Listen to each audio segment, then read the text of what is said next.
My dad had lung disease and needed constant oxygen. He lived in his 4-bedroom house that he'd built himself 30 years ago. I moved back in to take care of him after his diagnosis. My sister Natalie was married to this guy Jerome, who thought he was God's gift to business because he flipped one house 5 years ago and made $20,000.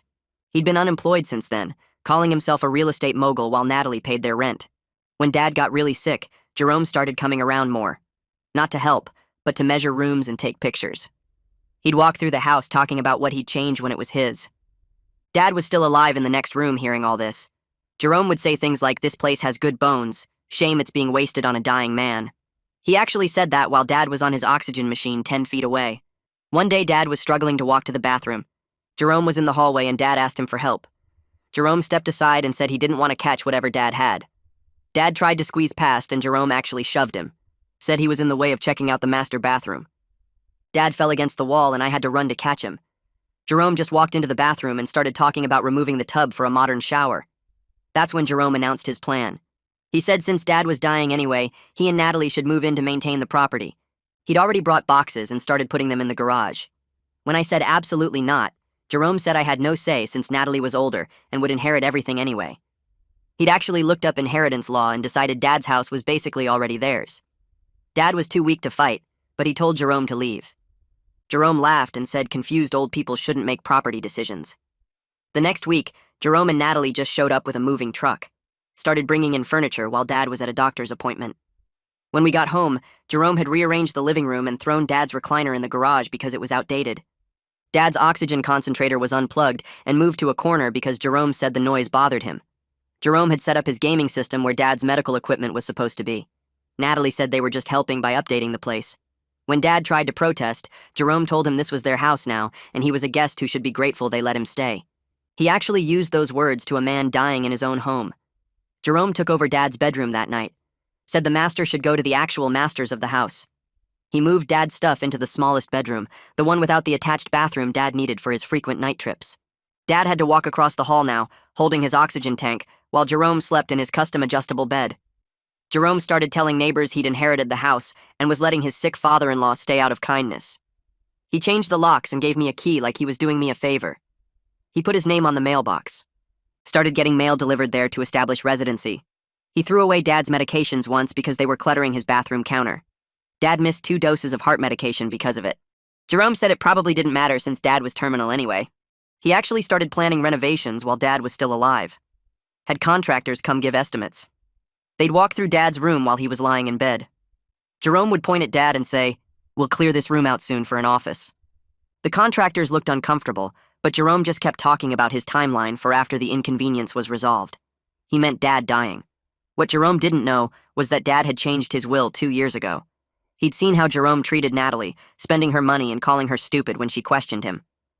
Dad left the house to me alone, not Natalie. He'd had it notarized and filed with his lawyer. He also added a specific clause that Jerome could never live in or own the property. Dad had been recording Jerome's behavior on his phone from his bed. Every threat, every shove, every cruel comment. He'd sent them all to his lawyer who kept them safe. Dad passed away 6 weeks after Jerome moved in. Jerome wore a suit to the funeral and gave a speech about losing his beloved father-in-law and the responsibility of caring for his estate. He actually brought house paint samples to the funeral home to show people his renovation plans. At the will reading, Jerome brought a contractor and was discussing knocking down walls. He'd already given Natalie's parents a move-out date for me, said I had 2 weeks to clear my stuff. The lawyer started reading. The house went to me. Only me. Jerome's face went white. The lawyer kept reading, but I watched the color drain from his skin like someone pulled a plug. The contractor he'd brought stepped back, actually moved away from Jerome like he might catch something. Jerome had been leaning forward in his chair, already measuring the house in his head probably, and now he sat frozen with his mouth half open. The lawyer said something about a clause preventing Jerome from ever living in or owning the property. That's when Jerome's face changed from white to red, this deep, angry red that started at his neck and spread up. He'd been playing house owner for 6 weeks, and now he just found out he was a criminal trespasser. Natalie sat next to him making this choking sound. Her hands gripped the arms of her chair so hard, her knuckles looked like they might split open. She looked like she was going to throw up right there on the lawyer's carpet. Jerome exploded. He jumped up and started screaming at the lawyer that this was illegal, that Dad was mentally incompetent, that you can't change a will when you're dying. His voice got louder with every word until he was practically spitting. The lawyer, This woman named Alina Sanderson just sat there calm as anything. She waited for Jerome to run out of air, then said the will was executed 2 years ago. 2 years. With full medical and psychiatric evaluation proving Dad's complete competency. Jerome tried to interrupt, but Alina kept talking.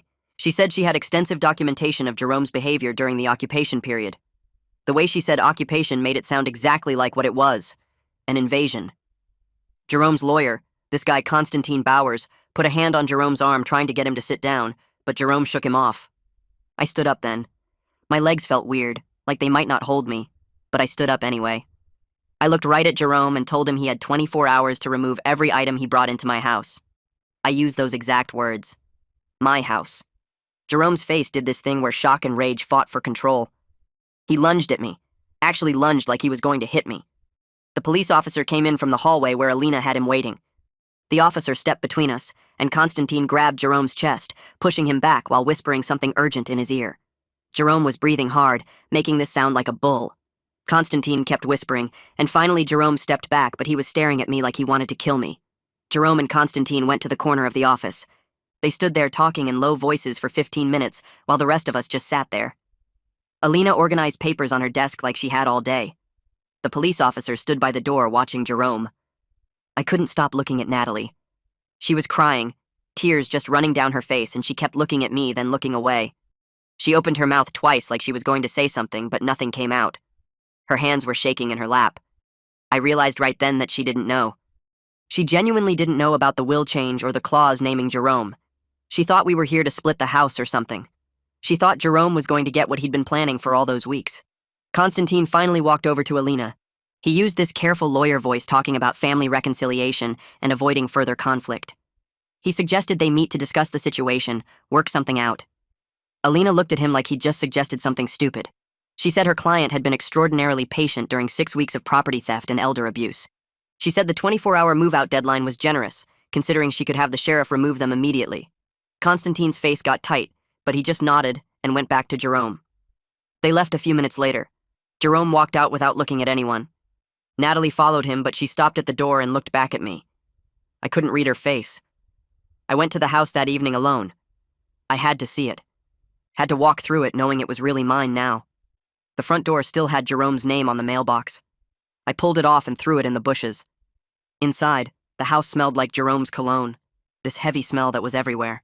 Dad's things were shoved into corners. His favorite lamp was on the floor behind the couch. His books were in boxes in the hallway. I walked through each room seeing what Jerome had done. He'd rearranged everything to suit himself, moved furniture around, put his stuff where Dad's stuff used to be. I went out to the garage. It was full of boxes, Jerome's boxes stacked everywhere. I started moving them looking for something, I don't know what. Then I found it. Dad's oxygen concentrator. The machine that kept him breathing. It was under boxes of Jerome's gaming equipment. Just shoved under there like trash. Something broke inside me seeing that. This machine that Dad needed to live, and Jerome had thrown it in the garage under his video games. I sat down on the concrete floor next to it, and I couldn't stop shaking. The next morning, Jerome and Natalie showed up with a rental truck. I was already there, had been there since dawn going through everything. Jerome came in like he still owned the place. He announced he was taking the furniture he'd invested in. He had this list in his hand of everything he was claiming. I pulled out the receipts I'd found the night before. Everything was bought on Natalie's credit cards. Every single thing. I showed him the receipts and told him anything purchased during the occupation was legally mine as compensation for his illegal occupancy. Alina had explained that to me. Jerome's face went red again. He tried to argue, but the police officer was there, same one from yesterday, and the officer told Jerome to take only what he came with. Nothing else. Jerome loaded the truck in silence. Well, not silence. He made these angry noises the whole time, slamming things around. The moving company workers were supposed to help, but they refused to take orders from him. They just stood by the truck smoking and watching. Jerome had to ask the police officer to help carry his gaming system. The officer did it, but I could tell he didn't want to. Natalie packed their clothes and personal items. She worked fast with her head down, never meeting my eyes. She left behind everything Jerome had claimed was theirs. The furniture, the dishes, the TV mounted on the wall. Everything. She knew it wasn't really theirs. She'd always known. After they left, I called Gilbert Wyatt. He was a locksmith Dad had used for years. He came over that afternoon and changed every lock in the house. Gilbert was this old guy with thick glasses who remembered me from when I was a kid. He said he always thought Jerome was a punk. Said Jerome came by during the occupation acting like he owned the place, measuring Gilbert for new locks like he was the boss. Gilbert said he told Jerome he'd have to get the owner's approval, and Jerome said he was the owner. Gilbert had refused to do the work. Hearing that from someone outside the family helped. It helped me feel less crazy about everything that happened. Gilbert finished the locks and handed me the only set of keys. He squeezed my shoulder and said he was sorry about Dad. I spent 3 days sorting through everything. 3 days of finding things that made me want to break something. Dad's medication bottles in the trash. I pulled them out and lined them up on the counter. 8 bottles. 8 different medications just thrown away. His favorite recliner was in the garage with a broken leg. The wood was cracked where it looked like someone had kicked it. In the master bedroom, there were holes in the wall where Jerome had mounted his massive TV. Big holes with torn drywall and exposed studs. I called a contractor to come look at the damage. He walked through the house making notes. When he finished, he said $8,000 in repairs. $8,000 of damage in 6 weeks. I called Alina and told her. She said we could pursue Jerome for damages, but she warned me that getting money from an unemployed man was nearly impossible. She said it would cost more in legal fees than we'd ever collect. I told her to send him the bill anyway. I wanted him to see it. Wanted him to know exactly what he'd done. Alina sent the bill to Constantine's office. 2 days later, my phone rang. I didn't recognize the number, but I answered anyway. It was Natalie. Her voice sounded weird, like she'd been crying for hours. She asked if we could talk without Jerome there. I said yes before I really thought about it. We agreed to meet at a coffee shop near her apartment the next morning. I got there early and sat at a corner table where I could see the door. Natalie walked in 20 minutes late. She looked terrible. Her hair was pulled back in a messy ponytail, and she had dark circles under her eyes like she hadn't slept in days. She ordered something at the counter, then came over and sat across from me. Her hands shook when she picked up her cup. She opened her mouth twice, but nothing came out. I waited. Finally, she started talking. She said she knew Jerome was taking over the house, but she convinced herself it was helping. That Dad needed them there. That Jerome was just being practical about inheritance planning. She kept looking down at her cup while she talked. Then she said she heard Jerome shove Dad in the hallway. She heard it happen. But she told herself it was an accident. That Dad probably stumbled and Jerome was just in the wrong place. I felt my jaw clench. I pulled out my phone and showed her the pictures I'd taken of the medication bottles in the trash. 8 bottles. All of Dad's heart medication and breathing treatments. She stared at the photos and her face went white. She put her head in her hands and started crying. She said she was a monster. Said it over and over. Part of me wanted to reach across the table and tell her it was okay. But I was too angry. I told her Dad spent his final weeks being treated like garbage in his own home while she watched it happen. My voice came out harder than I meant it to. Natalie didn't try to defend herself. She just kept saying sorry. Kept saying she didn't know how bad it was. But we both knew that wasn't completely true. She chose not to look too closely at what Jerome was doing. She chose to believe his version of things because it was easier than facing what he really was. We sat there for another 10 minutes without talking much. Then she left. I stayed and finished my coffee. 3 days later, Alina called me. She was laughing when I answered. She said Constantine sent a formal letter. She read it to me. Jerome was willing to apologize and pay for damages if I agreed not to press criminal charges for elder abuse. Alina kept laughing. She said Jerome had no money to pay damages anyway. She asked if I wanted to press charges or just be done with him forever. I thought about it for maybe 5 seconds. I told her I didn't want Jerome in my life in any way, not even as someone I was suing. Alina said she'd draft a response. She wrote that I'd accept his permanent distance as payment. He had to agree to never contact me and never come within 500 feet of the property. Basically a restraining order, but done through agreement instead of court. Constantine accepted the same day. Alina said he knew the recorded evidence would destroy Jerome in any courtroom. The agreement was signed within a week. Natalie called me 3 weeks after the will reading. She said she filed for divorce. She wanted me to hear it from her before anyone else told me. She was moving back to her parents' house 2 states away. She needed distance from everything and everyone to figure out who she was without Jerome telling her what to think. Then she asked if maybe someday I could forgive her. I didn't answer right away. Finally, I said maybe someday, but not now. She said she understood. I started seeing a therapist the next month, someone who specialized in grief and family problems. It helped to tell the whole story to someone who wasn't involved, someone who didn't know Dad or Natalie or Jerome. My therapist said I was dealing with 2 kinds of grief.